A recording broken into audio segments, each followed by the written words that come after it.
নমস্কার, একালের রান্নাঘরে সকলকে স্বাগত জানাই। আজকে আমি খুবই সহজ একটি রেসিপি নিয়ে চলে এসেছি।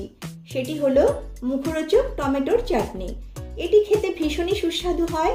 কিভাবে ঘরেই আপনারা অনুষ্ঠান বাড়ির মতো চাটনি বানিয়ে নিতে পারবেন সেটাই আজ শেয়ার করব। এই চাটনি আপনারা ফ্রিজে রেখে 1 মাস সংরক্ষণ করে খেতে পারবেন। তাহলে রেসিপিটি শুরু করা যাক। রেসিপিটি ভালো লাগলে একটা লাইক করবেন আর আমার চ্যানেলটিকে সাবস্ক্রাইব করবেন। টমেটোর চাটনি করবার জন্য আমি এখানে 500 গ্রাম টমেটো নিয়েছি আর এই টমেটোগুলোকে পরিষ্কার করে ধুয়ে নিয়েছি। চাটনির জন্য আপনারা চেষ্টা করবেন এই রকম লাল রঙের টমেটো নেবার। এখন এই টমেটোগুলোকে ছোট ছোট টুকরো করে কেটে নেব। টমেটোগুলোকে একদম ছোট ছোট করে কেটে নিয়েছি। এখন যাচ্ছি নেক্সট স্টেপে। প্রথমেই একটা ভাজা মশলা করে নেব। তার জন্য গ্যাসে একটা কড়াই বসিয়ে দিয়েছি এবং এতে দিয়ে দিচ্ছি 1 চামচ গোটা জিরে, 1 চামচ গোটা মৌরি, একটা শুকনো লঙ্কা। এখন এই গোটা মশলাগুলো ভেজে নেব। মশলাগুলোকে ভেজে নিয়েছি। মশলা থেকে একটা সুন্দর গন্ধ বেরোতে শুরু করেছে। এখন এই ভাজা মশলাগুলোকে ঠান্ডা করে গুঁড়ো করে নেব। একদম মিহি গুঁড়ো করবার দরকার নেই, একটু দানা দানা থাকলেও চলবে। এখন গ্যাসে একটা প্যান বসিয়ে তাতে দিয়ে দিয়েছি 1 টেবিল চামচ সর্ষের তেল। তেলটা ভালোভাবে গরম হয়ে গেছে। এবারে এতে ফোড়ন দিচ্ছি 1 চামচ 5 ফোড়ন আর একটা শুকনো লঙ্কা। এবারে এই ফোড়নটাকে একটু ভেজে নেব। ফোড়নটা একটু ভেজে নিয়েছি। এখন এতে দিয়ে দিচ্ছি কেটে রাখা টমেটো।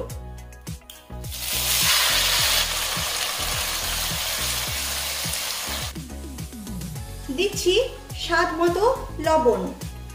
এই সময় লবণ দিয়ে দিলে টমেটোটা দ্রুত গলে যাবে। দিচ্ছি সামান্য হলুদ গুঁড়ো। এবারে ভালোভাবে নেড়েচেড়ে মিশিয়ে নিচ্ছি। এবারে গ্যাসের ফ্লেম লো করে আমি 5-6 মিনিটের জন্য এটাকে ঢাকা দিয়ে রান্না করে নেব।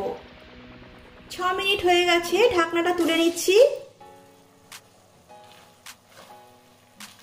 টমেটো খুব ভালোভাবে নরম হয়ে গেছে। যদি কোনো টমেটো শক্ত থাকে তাহলে এইরকম ভাবে একটা হাতার সাহায্যে একটু স্ম্যাশ করে দেবেন। এখন দিচ্ছি 300 গ্রাম চিনি। 500 গ্রাম টমেটোতে আমি 300 গ্রাম চিনি দিলাম। চিনিটা অবশ্যই আপনারা আপনাদের পছন্দ মতো দেবেন। এবার টমেটো আর চিনি খুব ভালোভাবে মিশিয়ে নিচ্ছি।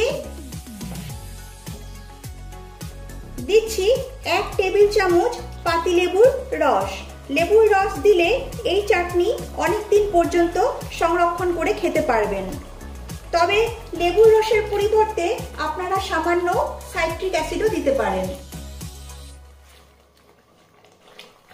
চিনি ভালোভাবে গলে গেছে। এখন এতে দিয়ে দিচ্ছি 1 মুঠি কাজু, দিচ্ছি কিশমিশ আর দিচ্ছি কিছুটা আমসত্ত্ব। এই আমসত্ত্বগুলোকে আমি কিউব করে কেটে নিয়েছি, দিয়ে দিচ্ছি। দিচ্ছি 10-12টা খেজুর। এই খেজুরের ভেতর থেকে বীজটা বার করে নিয়ে খেজুরটাকে লম্বা লম্বা করে কেটে নিয়েছি। এবার এই খেজুর দিয়ে দিচ্ছি। এবার সব কিছু ভালো করে নেড়ে চেড়ে মিশিয়ে নেব।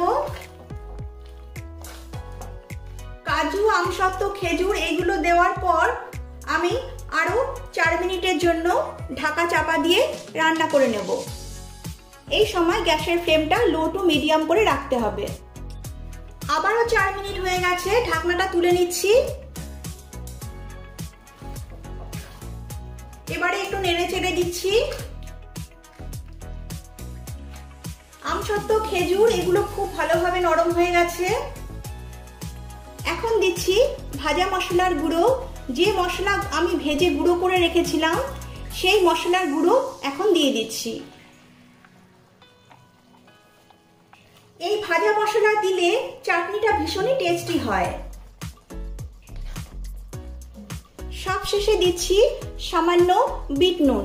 এই বিট নুন দিলে চাটনির স্বাদ অনেক গুণ বেড়ে যাবে আর চাটনিতে একটা সুন্দর ফ্লেভার আসবে। বিট লবণটা একটু বুঝে দিতে হবে, কারণ প্রথমেও আমি লবণ দিয়েছিলাম। টমেটোর চাটনি একদম রেডি হয়ে গেছে। এবারে গ্যাসের ফ্লেম অফ করে দিচ্ছি। 2 মিনিটের জন্য ঢাকা দিয়ে স্ট্যান্ডিং টাইমে রাখছি, তারপরে একটা অন্য পাত্রে নামিয়ে নিচ্ছি। তৈরি হয়ে গেছে টমেটোর চাটনি।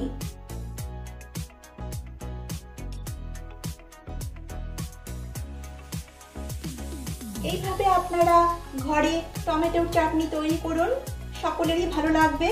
ভালো লাগলে লাইক, শেয়ার ও কমেন্ট করবেন আর আমার চ্যানেলটিকে সাবস্ক্রাইব করবেন। নমস্কার।